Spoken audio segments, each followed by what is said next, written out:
जो कहता है कि नबी को कोई पावर नहीं, वो पागल है, पागल। उससे कहिए तौबा करो, होश में आओ, बोलो तो सोच समझ कर बोलो। खिलाफ बोलना है, बोलो तो गुंडों के खिलाफ बोलो, चोरों के खिलाफ बोलो, नबी के खिलाफ बोलना। तुमसे बड़ा बेईमान और शैतान दुनिया में कौन होगा। जहां रहो नबी की तारीफ करो। आज कुत्ते एक पर एक नबी के खिलाफ भूक रहे हैं, अरे बोलो। और उन्हीं भूकने वालों में तुम जैसा दाढ़ी टोपी वाला बेईमान, बोलो जिसको दुनिया मुसलमान कहे, तुम भी अगर उसी की तरह भूकोगे तो दुनिया क्या कहेगी कि मुसलमान खुद अपने पैगंबर की शान में इधर उधर बोल रहा है। तो जहां रहिए नबी की तारीफ कीजिए, जहां रहिए सुन्नी बनकर रहिए। कहे अल्लाह के रसूल, मैंने रोजे की हालत में अपनी बीवी से संबंध बना लिया है। मैंने रोजे की हालत में अपनी बीवी से सोहबत कर ली है। मैंने रोजे की हालत में अपनी बीवी से जमा कर लिया है, रोजा तोड़ दिया है। ये अल्लाह के रसूल, मुझसे बहुत बड़ी गलती हो गई, आखिर मेरी गलती माफ कैसे होगी। तो नबी ने क्या कहा, सुनिए, ध्यान से सुनिए। नबी ने फरमाया, ऐ शख्स, अगर तूने इतना बड़ा गुनाह कर लिया है कि रोजे की हालत में बीवी से संबंध बना लिया है, रोजा तोड़ दिया है, तो अब तो तुमको सजा मिलेगी। तुम्हारी सजा, तुम्हारा कफारा यह है, तुम्हारा कफारा यह है कि जाओ मार्केट और एक गुलाम खरीदो और गुलाम खरीद कर आजाद करो, तब तुम्हारी गलती माफ होगी। गौर से सुनिए। जैसे वो गुलाम का नाम सुने सारों कतार रोने लगे। कहा, ए अल्लाह के रसूल, मैं डेली कमाता हूं, डेली खाता हूं, मजदूर आदमी हूं। ए अल्लाह के रसूल, मैं मजदूर आदमी हूं, डेली कमाता हूं, डेली खाता हूं, मेरे पास इतने पैसे नहीं कि मैं बाजार से गुलाम खरीद कर आजाद कर सकूं। ए अल्लाह के रसूल, कोई दूसरी सूरत बयान किया जाए। जैसे नबी ने इतना सुना तो फरमाया, चलो तुम गुलाम आजाद नहीं कर सकते तो चलो कम से कम 60 पै दर पै रोजे रखो, बल्कि 61 रोजे, 60 तो कफारा का और एक कजा। जो तुमने रोजा तोड़ा है उसके बदले एक और प्लस 61 रोजा तुमको पै दर पै रखना पड़ेगा, बिला नागा। एक रोजा तोड़ने की सजा 61 रोजे है। नौजवान छोकरो, ध्यान से सुन लो, रमजान का एहतराम करो, रमजान की कदर करो और रमजान का रोजा रखो तो तोड़ो नहीं, वरना एक रोजा तोड़ने की सजा, उसका कफारा कजा भी है प्लस कफारा भी है। एक रोजा का कजा और 60 कफारे के, यानी 61 रोजे कंटिन्यू रखना पड़ेगा। अगर किसी ने 55 रोजा रखा फिर तोड़ दिया तो फिर से वो 61 रोजे रखे। याद रखिए, बिला नागा, तबातुर के साथ कंटिन्यू 61 रोजा रखना पड़ेगा। जल्दी बैठाओ छोकरे को, इधर देखिए। नबी ने फरमाया कि चलो अगर तुम गुलाम आजाद नहीं कर सकते तो 60 रोजे रखो, तब तुम्हारा गुनाह माफ होगा। जैसे इतना सुना, गौर से सुनिए, और सारों कतार रोने लगे, कहने लगे, या रसूल अल्लाह, मैं मजदूर आदमी हूं, डेली कमाता हूं, डेली खाता हूं। ये अल्लाह के रसूल, रमजान का रोजा तो मैं रख रहा हूं, लेकिन 60 रोजे मैं नहीं रख सकता, क्योंकि 60 रोजे रखूंगा तो बाल बच्चों के खुर्दोनोश का इंतजाम नहीं हो पाएगा, उनका पेट नहीं भर पाऊंगा। ये अल्लाह के रसूल, अगर 60 रोजे रखूंगा तो बाल बच्चे भूखे रह जाएंगे। मैं 60 रोजे भी नहीं रख सकता। नबी ने जब इतना सुना, गौर से सुनिएगा, बड़ी शानदार हदीस है और शानदार, इधर देखिए। नबी ने जब इतना सुना तो फरमाया कि चलो तुम 60 रोजे नहीं रख सकते तो तीसरा हुक्म यह है कि जाओ मदीने के 60 मुसलमानों को, गरीबों को, मिस्कीनों को खाना खिलाओ। चाहे एक दिन में 60 लोगों को खाना खिलाओ, चाहे 60 दिन में 60, अरे बोलो, चाहे 60 दिन में एक एक आदमी को पूरा करो, 60 खाना खिलाओ। और खाना भी कैसे? 2 वक्त का भरपेट, एक वक्त का नहीं। अगर जाओ तुम, अगर गुलाम आजाद नहीं कर सकते, 60 रोजे नहीं रख सकते, तो एक रोजा तोड़ने का कफारा 60 मिस्कीनों को बोलो खाना खिलाना। चाहे 60 को एक दिन पकड़ के खिलाओ, 2 वक्त का भरपेट खाना, चाहे एक को 60 दिन तक खिलाओ, दोनों मसला एक है, बात बराबर है। चाहे एक को 60 दिन खिलाओ 2 वक्त का खाना, चाहे 60 को एक दिन खिलाओ, तब तुम्हारा गुनाह माफ होगा। इतना सुनना था, गौर से सुनिए, इतना सुनना था, कलेजा फट गया और ज़ारो कतार रोने लगे। इतना रोए कि दाढ़ी के बाल भीगने लगे। कहने लगे या रसूल अल्लाह, मैं इतना गरीब आदमी हूँ, मजदूर आदमी हूँ, डेली कमाता हूँ, डेली खाता हूँ, बाल बच्चों का पेट पालना मुश्किल काम हो गया है। ये अल्लाह के रसूल, मेरे पास इतनी ताकत नहीं कि मैं 60 मिस्कीनों को खाना खिला सकूं। नारे तकबीर, नारे रिसालत, मसलके आला हजरत, इस्लाह माशरा कॉन्फ्रेंस। जैसे 60 मिस्कीन का नाम सुना, ध्यान से सुनिए, तो कहा अल्लाह के रसूल, मैं 60 मिस्कीन को भी खाना नहीं खिला सकता।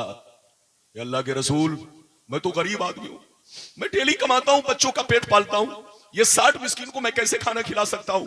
इतना सुनना था। नबी सुनकर, गौर से सुनिए, सर झुकाकर बैठ गए। जैसे सर झुकाकर बैठे, अचानक नबी की बारगाह में 2 बड़ा बड़ा टोकरा खजूर आया। बोलो, आप लोग बांस का टोकरा बनाते हैं, अरे बोलो, बांस को काट करके उसकी लकड़ी को बारीक करके आप लोग टोकरा या टोकरी बनाते हैं। अरब में खजूर के पत्तों से टोकरा बनता था। 5 किलो का टोकरा, 10 किलो का टोकरा, 20 किलो का टोकरा, 50 किलो का टोकरा। गौर से सुनिए, तो नबी की बारगाह में अचानक 2 बड़े बड़े टोकरे खजूर से भरे हुए पेश किए गए। एक टोकरे में, बुखारी में है 1 टोकरा और मुस्लिम शरीफ में है 2 टोकरा खजूर आया। एक टोकरे में कितना था आपको मालूम है? 15 सा। सा किसको कहते हैं? ये उलमा बैठे पूछिए। सा कहते हैं 4 किलो 90 ग्राम का। अरबी में सा होता है साद अलीफ आइन। आप लोगत देखेंगे तो 4 किलो 90 ग्राम का 1 सा होता है। और एक टोकरे में कितना सा था? 15 सा। तो दो टोकरे में कितने हो गए? बोलो 30 सा। यानी इतना खजूर नबी की बारगाह में आया। गौर से सुनिए, जैसे खजूर आया, नबी ने पूछा आईना साइल, सवाल करने वाला किधर गया? नबी ने पूछा सवाल करने वाला कहां गया? साइल नबी के पास आया, कहा ना या रसूल अल्लाह, लब्बैक या रसूल अल्लाह, ये अल्लाह के रसूल मैं हाजिर हूं। नबी ने फरमाया खुज़ हाज़ा फतसद्दक बिही, ऐ मेरे गुलाम, तुम गुलाम भी आजाद नहीं कर सकते, 60 रोजे भी नहीं रख सकते, 60 गरीब को खाना भी नहीं खिला सकते, तो लो ये दोनों टोकरा खजूर मैं अपनी तरफ से तुमको दे रहा हूं, तुम इसके मालिक हो गए। जाओ मदीने की गलियों में जितने मिस्कीन और गरीब है सबको खिला दो, अल्लाह तुम्हारे गुनाह को बख्श देगा, तुम्हारा कफारा अदा हो जाएगा। जैसे नबी ने इतना कहा तो उस शख्स ने क्या कहा? सुनिए, उस शख्स ने कहा ये अल्लाह के रसूल, ये बता दीजिए कि क्या मदीने में मैं अपने से ज्यादा गरीब को खिलाऊं? क्या मदीने में मैं अपने से ज्यादा गरीब को खिलाऊं? नबी ने फरमाया हाँ, तुम अपने से ज्यादा गरीब को खिलाओ, मिस्कीन को खिलाओ, तब कफारा अदा होगा।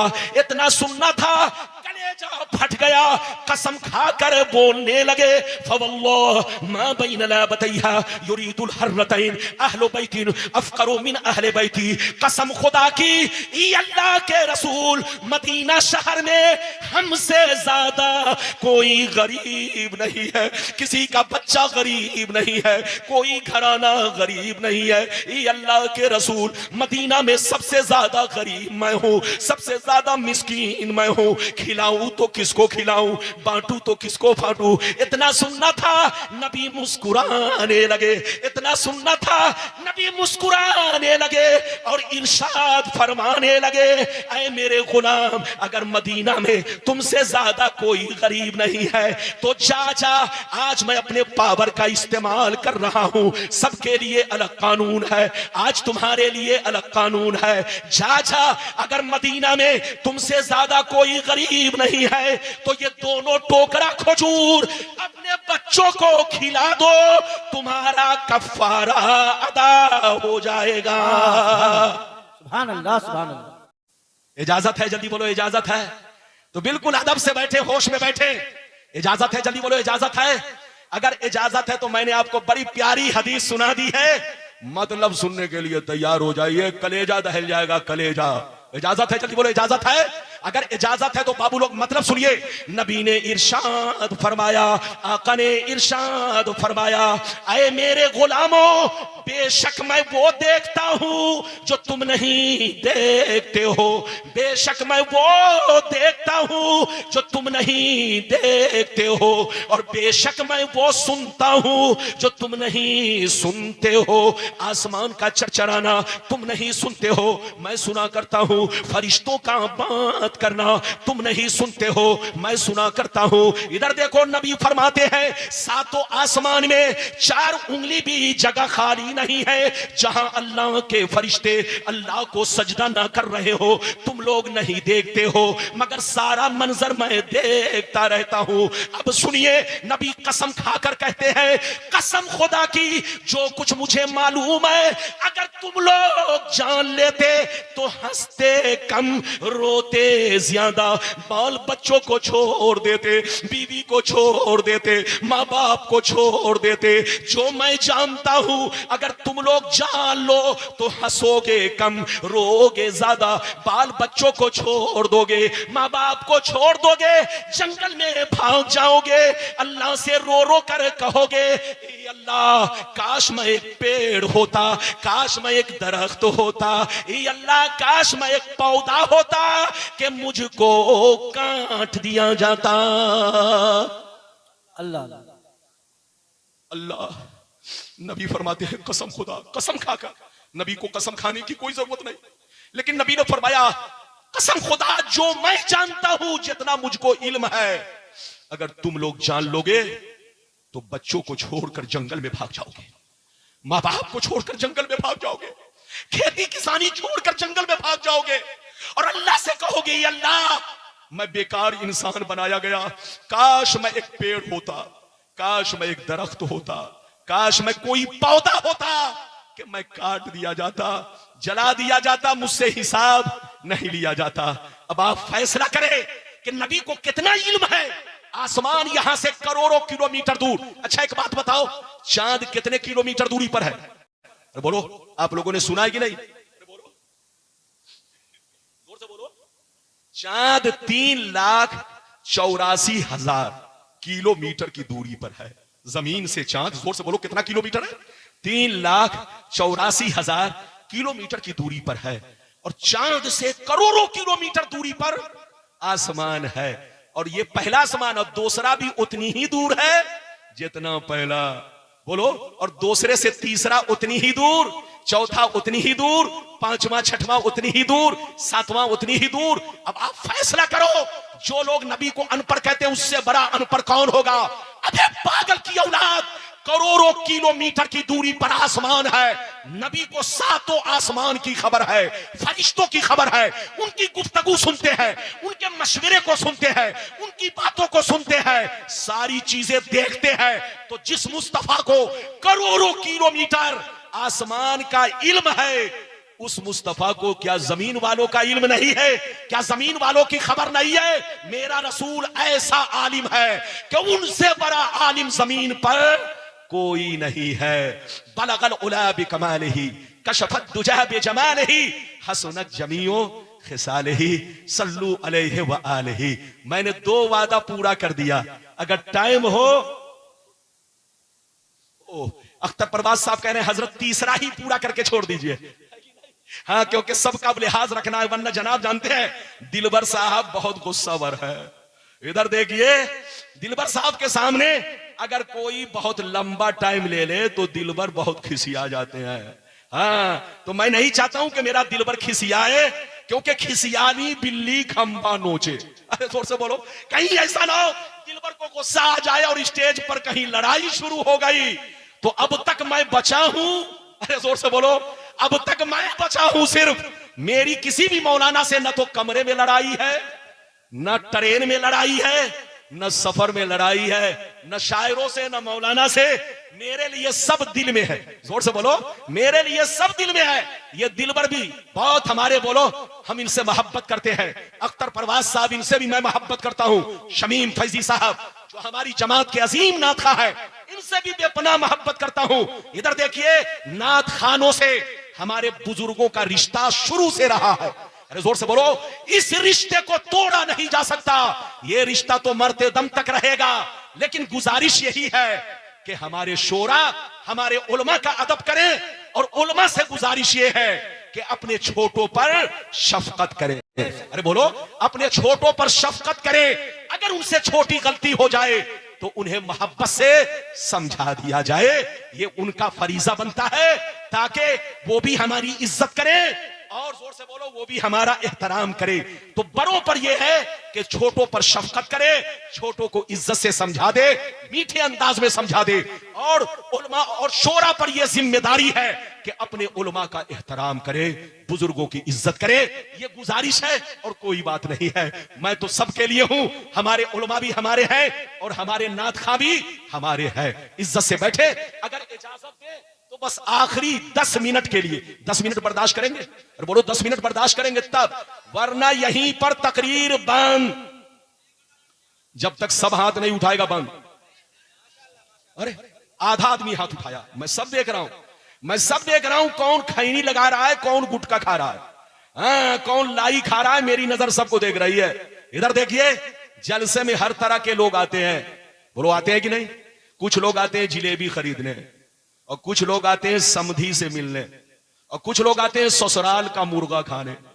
तो जो मुर्गा खाने वाले थे वो खड़े होकर सुन रहे थे। जब तक मुर्गा की गर्मी काम कर रही थी वो खड़े थे, लेकिन जैसे देखा कि मुर्गे ने अब पेट को ठंडा करना शुरू कर दिया तो वो चले गए। लेकिन नबी के जो दीवाने हैं वो बैठे हुए हैं। आप लोग बैठिए, 10 मिनट मुझको बर्दाश्त कीजिए। मेरे बाद इंशाअल्लाह हमारा दिलबर आएगा, अख्तर है और शमीम साहब आए। आप लोगों को जाना नहीं है, जम के रात भर जितनी देर तक चाहो ये मौका आपको मिल रहा है, आपको सुनना है। बस आखिरी गुफ्तगू सुन लीजिए। इजाजत है? जल्दी बोलो, इजाजत है? नबी हाजिरो नाजिर हैं या नहीं? बस ये 10 मिनट की गुफ्तगू है। फिर कभी आऊंगा तो नबी के वालिदैन के बारे में आपको बताऊंगा। इधर देखिए, बस आखिरी गुफ्तगू सुन लीजिए। बच्चे को बैठाइए। नबी हाजिरो नाजिर है कि नहीं? इधर देखिए, हाजिर का मतलब मौजूद। आप लोग भी बोलो, जोर से बोलो, हाजिर का मतलब, हाजिर का मतलब, और नाजिर का मतलब देखने वाले। जोर से बोलो, हाजिर का मतलब, अरे बोलो मौजूद। आप जलसे में हाजिर हैं कि नहीं? तो हाजिर का मतलब आप जलसे में मौजूद हैं। गुलाम रब्बानी स्टेज पर हाजिर है कि नहीं? तो हाजिर का मतलब गुलाम रब्बानी साहब स्टेज पर मौजूद हैं। जनाब अल्लामा मुश्ताक साहब हाजिर है कि नहीं? तो इसका मतलब है स्टेज पर मौजूद हैं। तो हाजिर का मतलब मौजूद, और नाजिर का मतलब देखने वाले। इधर देखिए, हमारा अकीदा यह है कि मौत नबी को आई, मौत का कोई इनकार नहीं कर सकता। जो इनकार करेगा वो काफिर हो जाएगा, काफिर। मौत बरहक है, सबको आनी है, अंबिया को भी अजल आनी है, इतनी के फकत आनी है। मौत बरहक है, मौत का मजा सबको चखना है। लेकिन वो पागल हैं जो सबकी मौत को बराबर समझते हैं। अबे पगला, चोरों की मौत अलग है, शराबी की मौत अलग है, जुआरी की मौत अलग है, नमाजी की मौत अलग है, शहीदों की मौत अलग है, उलमा बोलो आलिम बामल की मौत अलग है, और अंबिया अलैहिमुस्सलाम की मौत अलग है। मौत मौत बराबर नहीं है। याद रखिए, कुरान ने शहीदों के बारे में कहा कि शहीदों को मुर्दा मत कहो, बल्कि शहीद भी मर चुके हैं, कत्ल हो चुके हैं। हाँ बोलो, गला कट चुका है, गर्दनें कट चुकी है, बाजू कट चुके हैं, सांसें थम चुकी है, रूह निकल चुकी है। लेकिन कुरान कहता उनको मुर्दा ना कहो। क्या मतलब? तुम्हारी मौत में और शहीदों की मौत में फर्क है। इसी तरह से हमारी मौत में और नबियों की मौत में फर्क है। हमारा अकीदा है कि नबी को मौत आई, लेकिन सिर्फ 1 सेकंड के लिए। कितने दिन के लिए? जोर के बोलो, 1 सेकंड के लिए मौत आई, वरना वो कब्र में उसी शान से जिंदा है जैसे वो कल दुनिया में थे। वही शरीर, वही बदन, वही जिस्मे हकीकी दुनियावी कब्र अनवर में मौजूद है। और मुस्तफा जैसे हयात ज़ाहिरी में हम गुलामों को देखते थे, आज बरज़खी जिंदगी से भी हम गुलामों को देखते हैं, ये और बात है कि हम उन्हें नहीं देखते हैं। अब इसकी दलील क्या है? तो पहले कुरान की आयत फिर हदीस। पहले कुरान की आयत सुनिए, मैं जैसे पढ़ता हूं सब लोग पढ़िए, बस 10 मिनट में तकरीर खत्म। बच्चे को बैठाइए, जल्दी बैठो बेटा, जल्दी बैठो, बस कुरान की आयत सुनिए जैसे मैं पढ़ता हूं, सब लोग पढ़िए। औज़ु बिल्लाहि मिनश शैतानिर रजीम, पढ़ो, औज़ु बिल्लाहि मिनश शैतानिर रजीम, बिस्मिल्लाहिर रहमानिर रहीम, इन्ना अरसलनाका शाहिदन व मुबश्शिरन व नज़ीरा। अल्लाह ताला फरमाता, ऐ नबी, बेशक हमने आपको शाहिद बनाकर, मुबश्शिर बनाकर, नजीर बनाकर इस दुनिया में भेजा। ऐ रसूल, जैसे हमने आपको रसूल बनाकर भेजा, नबी बनाकर भेजा, ऐसे ही शाहिद बनाकर भेजा। मुबश्शिर, शाहिद का माना गवाह, अरे बोलो शाहिद का माना, और मुबश्शिर का माना जन्नत की खुशखबरी देने वाला, और नजीर का मतलब जहन्नम से डराने वाला, और शाहिद का माना गवाह। अब सीने पर हाथ रखकर बताओ, अल्लाह ने फरमाया कि मैंने आपको दुनिया में क्या बनाकर भेजा? शाहिद, गवाह बनाकर भेजा। और गवाह कौन होगा, जिंदा या मुर्दा? अरे जोर से बोलो, गवाह कौन होगा, जिंदा या मुर्दा? अरे बोलो, अगर बात समझ में नहीं आ रही है तो एक मिसाल लीजिए, बस 10 मिनट में तकरीर खत्म। अख्तर परवाज साहब, तकरीर खत्म, सुनिए, एक मिसाल लीजिए।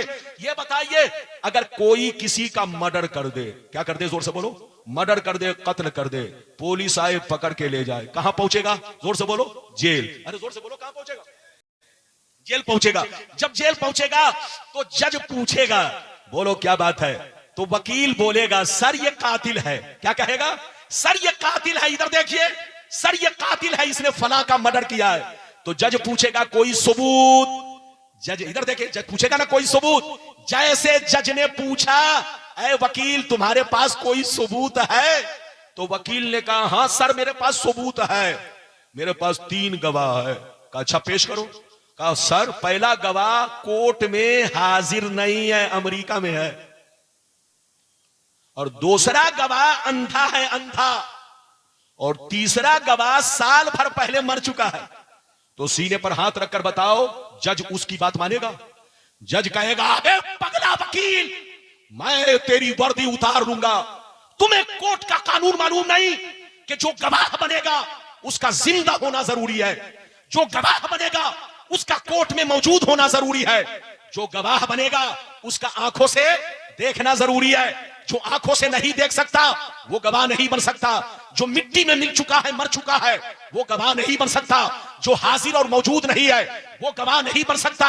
जब आप इतना समझ गए तो अब समझो, गवाह के लिए 3 बातें जरूरी, जिंदा होना जरूरी, मौजूद होना जरूरी, आंखों से देखना जरूरी। तो कुरान की आयत से पता चला कि मुस्तफा जैसे कल जिंदा थे आज भी कब्र अनवर में जिंदा है। मुस्तफा जैसे कल मौजूद थे आज भी मौजूद है। मुस्तफा जैसे कल हमें देखते थे आज भी हम गुलामों को देख रहे हैं। नारे तकबीर, नारे रिसालत, मसलके आला हजरत, रिफाते मुस्तफा, इस्लाहे माशरा कॉन्फ्रेंस। ये बताओ मेरी भाषा समझ में आ रही है कि उत्तर दक्षिण जा रही है? जोर से बोलो, हाथ उठाकर बोलो सुभान अल्लाह, माशाअल्लाह। इधर देखिए, और जगह का मामला यह होता है कि 12 बजने के बाद मजमा का 12 बज जाता है, लेकिन आप लोग पूर्णिया के मुसलमान हैं, बिहार के मुसलमान, कटिहार पूर्णिया दोनों भाई हैं। अरे बॉर्डर से क्या हो गया? हाँ, कटिहार पूर्णिया, अरे बोलो माशाअल्लाह, दोनों आपस में भाई भाई हैं। बिहार में माशाअल्लाह बोलो दीन की बहार भी है, उलमा की बहार भी है। ऐसा लग रहा है कि जलसा अभी शुरू हो रहा है। ये तो कहिए थोड़ा और अच्छा होता। ठीक है, मैं बच्चे को बदनाम नहीं कर रहा हूं, ठीक है, मेरी दुआ है बच्चा खुश रहे, लेकिन थोड़ी सी और मेहनत कर दिया होता। अब नहीं कुछ करना, अब कुछ नहीं करना, थोड़ी सी और मेहनत कर दिए होता तो गुलाम रब्बानी आपके लिए सिर्फ कलेजा नहीं कलेजी भी पेश कर सकता था। लेकिन थोड़ा कलेजी मैं बचा के जा रहा हूं, कलेजा तो दे रहा हूं, कलेजी बचा रहा हूं, फिर कभी आऊंगा। बस अब सुनिए, आपने सुन लिया कुरान की आयत से।